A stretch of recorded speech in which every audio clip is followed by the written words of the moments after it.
বালের কাস্টমার আইছে।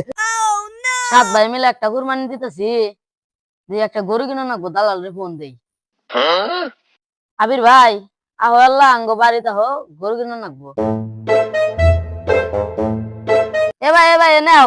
ভাই কি করবেন তাড়াতাড়ি করেন, আমার চলুন। সাত ভাই মিলে একটা কুরবানি দিতেছি, তা কি করন নাকবো, একটা গরু কিনো নাকবো।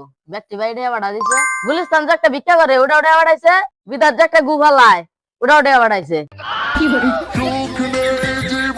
হ্যাঁ, এটা কি করেন? ও আন্নের ভাই এত বড় পদের চাকরি করে, আগে থেকে কমাইন না। कुछ समझ न आए तुम्हें क्या তাহলে এইসব কথা বাদ দেন, কতর মধ্যে গরু কিনবেন বল। না ভাই, আমরা অনেক টাকা কিনবো। সাত ভাই কম টাকা কিনবো নাহি, সমাজের ভিতরে আঙ্গর একটা মাংস নাম আছে না। তোমার যে ভালো সম্মান আছে, তোমার ভাই একটা ভিক্ষা করে আর একটা গু ফলায়। এসব বাদ দেন, আপনার বাজেট কত সেটা বলেন। না, বাজেট তো বিশাল, 35 থেকে 37,000-এর মধ্যে একটা বিশাল বড় দেড়া গরু কিনবো এলাকার ভিতরে। আর এলের একটা গোটা ছাড়া কিছু যাবেন না। ভাই কিছু কইলেন? না ভাই কিছু না, বিশাল বড় একটা গরুর ঠ্যাং পাইতে পারে। আনে নাগলা ভাই দরকারি নাই কা, আনে গরু কিনবো না, যাই না আনে যাই। বালের কাস্টমার আইছে।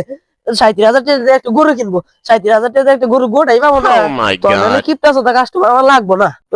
আবার গর্ব করে কয় ভাইরা কি করে, একটা ভিক্ষা করে আর একটা ল্যাপটপ সাফ করে। আমার পাঠাই দিস, আমার ল্যাপটপ পুরো আইছে, পরিষ্কার করে দিবনি। এলাকার শিশু না রাহেন, বড় একটা বিশাল বড় একটা গরু কিনতেছে 37,000 টাকা দিয়া, সাত ভাই মিলে। এই দেখো শুন, 37,000 টাকা একটা কুরবানির গরু কিনতেছি। বিশাল বড় একটা গরুর গোঠা বাবা। कुछ समझ न आए तुम्हें क्या